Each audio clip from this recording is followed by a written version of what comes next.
غدا إلى المسجد صغارا كبارا لكي نهتدي فزدنا إلهي هدى وتقى. Bismillah, Alhamdulillah, wassalatu wassalamu ala rasulillah, amma ba'd. Al-musyahidun al-kiram, para pemirsa yang dirahmati Allah subhanahu wa ta'ala. Nabi Muhammad SAW bersabda, "Idza matal insan in qata amaluhu illa min thalath." Jika seorang manusia meninggal, maka terputuslah darinya amalnya kecuali 3. Dan di antaranya Nabi Muhammad SAW bersabda, "Sadaqatin jariyah." Sedekah yang pahalanya akan selalu bergulir. Artinya ketika kita sudah meninggal, harusnya kita sudah tidak bisa beramal, itu jelas. Harusnya amal kita terputus. Tapi karena sedekah yang kita keluarkan ketika di dunia, maka pahalanya akan selalu bergulir. Dan Nabi Muhammad SAW bersabda berkaitan dengan keutamaan di dunia sebelum kita meninggal. Kata beliau, "Ma naqasat sadaqatun min mal." Tidaklah harta itu berkurang karena sebab sedekah. Makna terbaliknya adalah jika kita bersedekah, maka harta kita bertambah. Dan ketika di alam barzakh, sedekah adalah di antara amalan yang diharapkan oleh orang yang sudah meninggal kalau mereka bisa hidup lagi. Firman Allah Subhanahu wa taala, Allah Subhanahu wa taala menyebutkan, "Wa anfiqu mimma razaqnakum min qabli an ya'tiya ahadakumul maut fayaqula rabbi laula akhartani ila ajalin qarib fa asaddaqa wa akum minas salihin." Dan infakkanlah. Infak adalah mengeluarkan harta. Bisa wajib seperti nafkah, bisa wajib seperti zakat, bisa sunnah seperti sedekah. Dan infakkanlah dari harta yang telah kami berikan kepadamu sebelum datang kepadamu kematian. Seraya dia berkata, "Ya Allah, andai saja engkau ulur waktuku sedikit." Artinya jika ada orang yang meninggal dan kemudian bisa nego untuk dihidupkan kembali, ada satu amal yang dia ingin lakukan. "Ya Allah, andai saja engkau ulur waktuku sedikit lagi." Mau ngapain memang? Fa'as-saddaqa, aku ingin bersedekah. Wa akum minas salihin, dan aku ingin menjadi bagian dari orang yang saleh. Telat. Tapi di saat yang sama inilah keutamaan, kata para ulama menafsirkan, bahwasanya sedekah seorang di alam barzakh pun langsung dia lihat keutamaan pahalanya. Kemudian ketika dikumpulkan di padang mahsyar, kata Nabi Muhammad SAW, "Kullu mri'in fi dhilli sadaqatihi yaumal qiyamah." Setiap orang nanti akan berada di bawah naungan sedekahnya masing-masing. Naungan untuk apa memangnya? Disebutkan di hadis yang lain, bahwasanya matahari kelak akan Allah dekatkan sejarak 1 mil. Dan masing-masing akan berkeringat sesuai dengan amalnya masing-masing.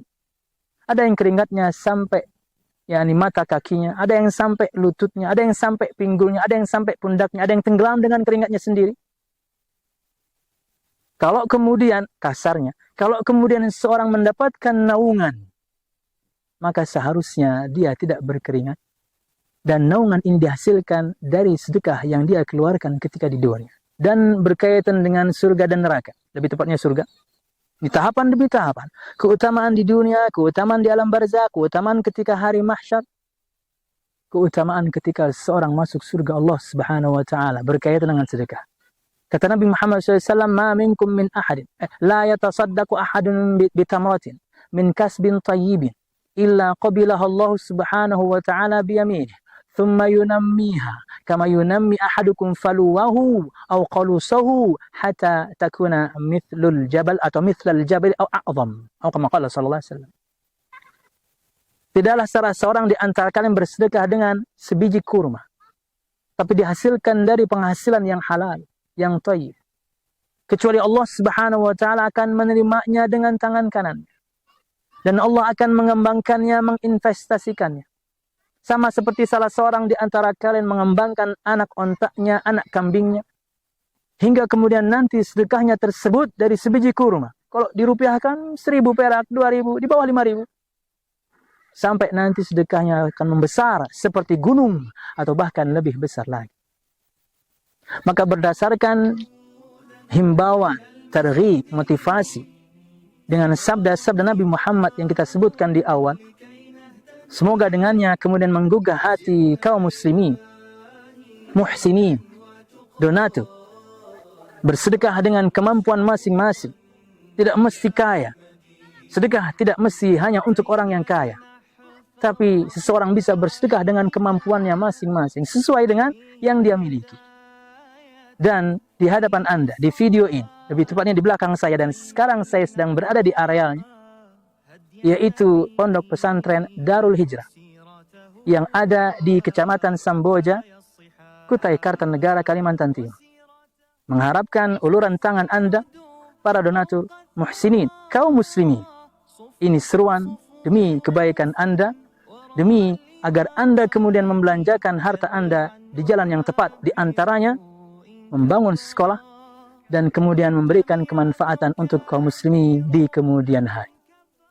Wallahu a'lam bishawab. Assalamualaikum warahmatullahi wabarakatuh. Assalamualaikum warahmatullahi wabarakatuh. Alhamdulillah wassalatu wassalamu ala Rasulillah wa ala alihi wa sahbihi wa man walah wa ba'd. Ikhwati fillah, azani Allah wa iyyakum, kaum muslimin yang berbahagia. Kami dari pengurus Yayasan Darul Hijrah Samboja, Kutai Kartanegara, Kalimantan Timur, ingin menyampaikan dan mengajak kaum muslimin seluruhnya untuk bisa berta'awun dan berpartisipasi di dalam pembangunan asrama santri-santri tahfidzul Quran di Pondok Pesantren Darul Hijrah Samboja, yang mana program ini sudah berjalan kurang lebih 2 hingga 3 tahun belakangan ini. Melihat kebutuhan tempat tinggal dan asrama yang sudah semakin mendesak, maka para pengelola dan pengurus yayasan membuat program untuk pembangunan asrama dan tempat tinggal bagi para santri-santri penghafal Al-Quran, sehingga dengan keberadaan sarana tersebut, kegiatan-kegiatan mereka, upaya dan usaha mereka di dalam menghafalkan kitabullah bisa lebih baik lagi. Dan tentunya untuk mewujudkan hal tersebut, sangat besar kiranya peran-peran dari kita semua kaum muslimin untuk berta'awun alal birri wat taqwa dalam perkara-perkara kebaikan seperti ini. Maka walhamdulillah, pembangunan sudah berjalan di belakang kami, bisa kita lihat semua. Sudah berjalan pembangunan pondasi, pemasangan tiang-tiang, dan sudah mulai berdiri untuk dinding-dindingnya. Kita berharap 6-7 bulan ke depan, ketika tahun ajaran baru kembali berjalan dan dibuka untuk tahun 2024-2025, asrama ini sudah bisa digunakan oleh para santri. Tentunya kita mengejar agar kemudian 6-7 bulan ke depan bangunan ini sudah bisa berdiri. Kita berkejaran dengan waktu, ada deadline, agar kemudian santri bisa memulai tahun ajaran baru nanti dengan asrama baru mereka, dan mereka bisa menghafalkan Al-Quran dengan baik, mengikuti semua rutinitas kesantrian dan kepesantren mereka dengan sebaik-baiknya. Kiranya ini bisa menjadi sebuah informasi yang begitu diinginkan oleh setiap kita yang memberikan infaknya, yang memberikan sumbangsi dan ta'awunnya di jalan Allah, khususnya daripada pembangunan yang sedang kami bangun. Untuk konfirmasi, donasi, dan informasi terkait dengan pembangunan ini, kaum muslimin bisa menghubungi nomor di bawah ini, sekaligus nomor rekening yang bisa dituju pada setiap donasi yang hendak diberikan. Demikian informasi ini kami sampaikan, semoga bermanfaat bagi kita semua, dan semoga proyek akhirat ini, proyek kebaikan ini bisa segera terwujudkan dengan baik. Demikian, wallahu ta'ala a'lam bishawab. Wassallallahu ala nabiyyina Muhammad walhamdulillahi rabbil alamin. صفوفا صفوفا